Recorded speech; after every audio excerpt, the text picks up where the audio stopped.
Hello everyone, welcome to and welcome back to Book Time with Elvis with me, Mark. I hope you're all doing very well. It's Tuesday and I have a tag for you. I was very kindly tagged in the Reading Pet Peeves tag created by Allan at Big Hard Books and Classics, and I was tagged by Gina Stanya from Gina Stanya Books. And yeah, it's a nice little tag. I'm happy to be tagged rather. It's very nice. I'm not sure who I'm going to tag. Perhaps I should tag some people at the beginning like Gina does in case I forget to do it later on. I retroactively tag Sean D. Standfast, as I know he's already done it, because I told him I was tagged and would probably tag him, but he beat me to the punch very quickly. You should check out his video, it's quite amusing. And I will tag Aaron Facer if he hasn't been tagged already. I will tag Gareth at Books, Songs and Other Magic. I will also tag Carrie from Very Literary Carrie and Bill Rutenberg if Bill hasn't done it. And I guess also I will tag Becky from Teacup, the Storyteller, as well. So right, let's jump in. These prompts are all about so-called pet peeves that people might have when they are reading. I was kind of happy because I didn't realize there would be prompts. I thought I would actually have to talk about my own pet peeves and come up with my own. Well, I have a few, believe me, but I don't want to get into any trouble, so I probably won't say anything, especially in the current climate in our corner of BookTube at the moment, which is a bit of a shame. Right, the prompts. Do you use or read along with audio books? I do occasionally use audiobooks, not very often. I usually use them as a tool to help sleeping. I find that as soon as I put on an audiobook, I feel drowsy, which I imagine a lot of people probably do when they watch me reading aloud on YouTube. I don't generally read along. I have done. It's not something I often do. I do tend to read aloud though to myself from time to time. I find it kind of adds an extra dimension to my reading because I'm also listening to myself as well as reading it. So it's kind of interesting. I found when I read Pride and Prejudice and I read it aloud to you, I was also reading aloud for the first time to myself. So I'm reading it and reading it aloud. So I'm listening to myself and reading it, and I found maybe I got more out of it in some ways.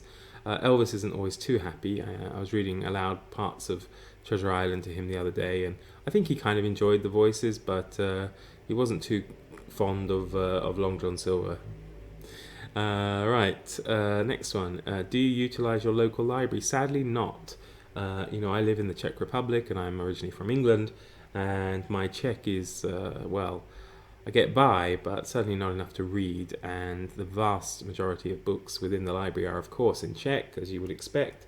There is a small English section, although not much there takes my fancy, to be honest. Perhaps if I wasn't so greedy with my books, I would have donated some other English books to the library, but then I realised that within the town limits, an English person, I'm the only one, I think. So yeah. Number 3, do you DNF books? Not as a rule, no. I can count really on one hand in recent years how many books I have not finished because I gave up on them. There are a lot of books that have remain to be completed, but they will be completed. I don't give up. I usually have like a roundup at the end of the year where I try and finish off books I haven't finished.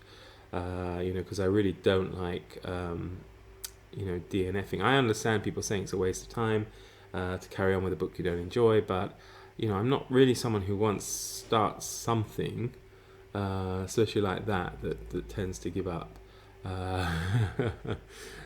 So there we go. Number 4, do you read multiple books at the same time? Yes, I do, and it's a terrible habit.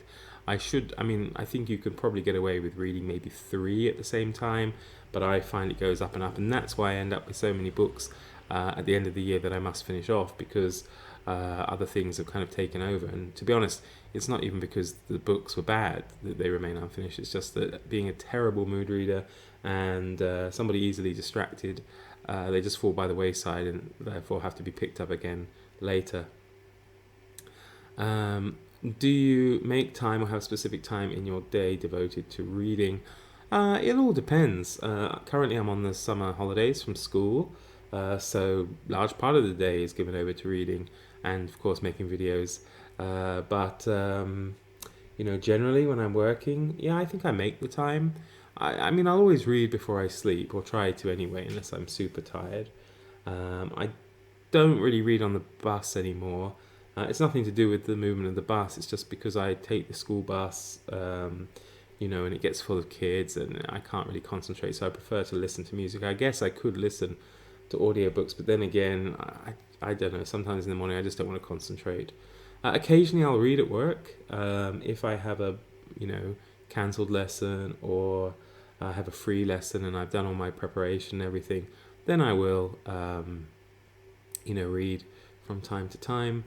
I'll generally take a book with me if I go to a cafe, so I'll use that time to read. I find it adds up. I manage to get done pretty much what I want to get done, even if I don't necessarily set aside big blocks of the day for reading. Number 6, do you dog-ear books? No, I used to. I'm ashamed to say, but I'm a reformed character. I don't dog-ear them anymore. I tend to just use bookmarks, or I use ebooks, where of course I can't dog-ear them, and they have built-in bookmarks, so that's fine.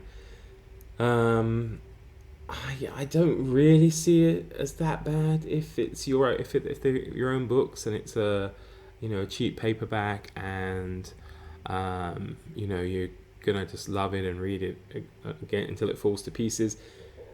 I don't necessarily see that as a bad thing. However, if you plan to unhaul books or give books away, then I think you shouldn't do things like that. Number 7, do you annotate your books? No, I don't. If I want to annotate anything, I will. I have usually notebooks by my side. I have a couple of them here, which will probably be noisy if I pull them out. But I keep notebooks with me, and I write in them if there's anything I want to annotate. And if I'm reading on an ebook, of course, I do sometimes use the note function, and I liberally use the highlight function as well, which is a really good function to have there. And I like looking at other people's highlights, because sometimes on the Kindle books it says, most highlighted passages, so you get to see what other people have annotated or highlighted as well, which is good. Number 8, how do you feel about spoilers? Obviously I'd rather avoid them, but I'm not too fussed. It depends perhaps on the book. Some books what the ending is going to be anyway.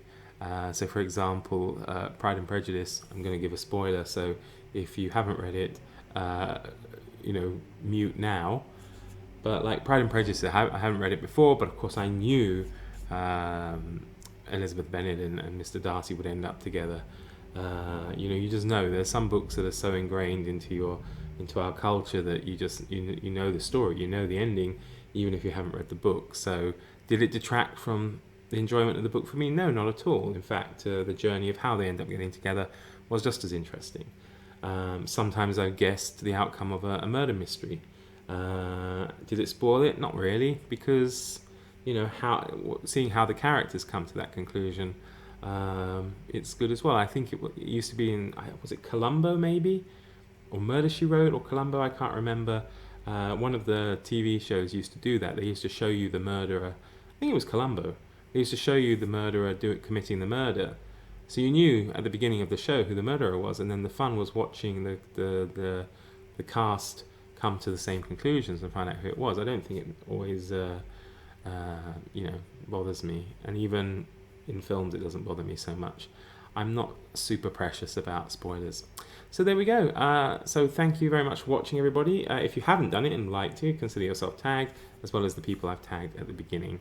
So see you next time. Do take care, everybody. Bye bye.